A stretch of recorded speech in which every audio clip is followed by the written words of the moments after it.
Court ने ये नियम लागू किया है अभी, ये परसों की बात है।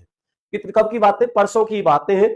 तो आपको सबसे पहले, ऐसा नहीं है पूरे भारत में है ये, जब भी आप कोई भी फॉर्म भरो तो उस फॉर्म में ये देखना जरूर है, और उसमें स्पष्ट शब्दों में आप देखते हो ना, जब आप फॉर्म विज्ञप्ति निकलती है तो आप केवल 2 पेज ही पढ़ते हो, और वो 2 पेज केवल कौन से पढ़ते हो? आप तो एक तो पढ़ते हो कि टोटल पोस्ट कितनी आई हैं, और दूसरी चीज केवल क्या पढ़ते हो?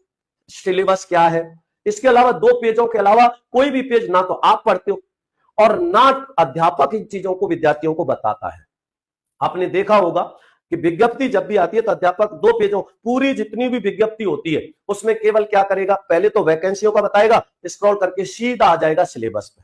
अध्यापकों का भी ये फर्ज बनता है कि अगर आप किसी भी विज्ञप्ति के बारे में बता रहे हैं तो उनमें विद्यार्थियों को ये बात भी जरूर बताएं कि आप फॉर्म भर रहे हो तो फॉर्म भरते समय इस चीज का ध्यान रखो, आप इस कैटेगरी में, इस कैटेगरी में तो आपको इतने वर्ष की छूट मिल रही है। आप अगर इतने वर्ष की छूट का लाभ ले रहे हो तो आपको वहां पर इसको जनरल कैटेगरी की मेरिट को पार करके जाने पर आपको सिलेक्शन मिलेगा या नहीं मिलेगा, ये भी आपको विशेष ध्यान रखना है। क्या आपको जनरल कैटेगरी में शामिल किया जाएगा या फिर नहीं किया जाएगा, इसका भी आपको बहुत अच्छे से पता होना चाहिए। तो ये बहुत ही अच्छा और बहुत ही महत्वपूर्ण बिंदु है। इस बिंदु पर विचार करके ही आपको फॉर्म लगाना है, और अगर आपने फॉर्म भर दिया है तो सबसे पहले आप विज्ञप्ति को पढ़ो।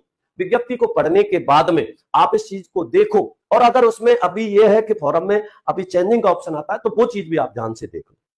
जल्दबाजी में कई बार हम अपने हाथ में आए हुए सिलेक्शन को भी खो देते हैं, और हाथ में आया हुआ सिलेक्शन जब खोता है तो उस समय विद्यार्थी पे क्या बीतती है, विद्यार्थी की क्या स्थिति होती है, या तो भगवान जानता होगा या फिर वो विद्यार्थी जानता होगा जिसके साथ में ये अनहोनी घटती है। एक बार सिलेक्शन लेना ही कितना कठिन हो गया है वर्तमान समय में।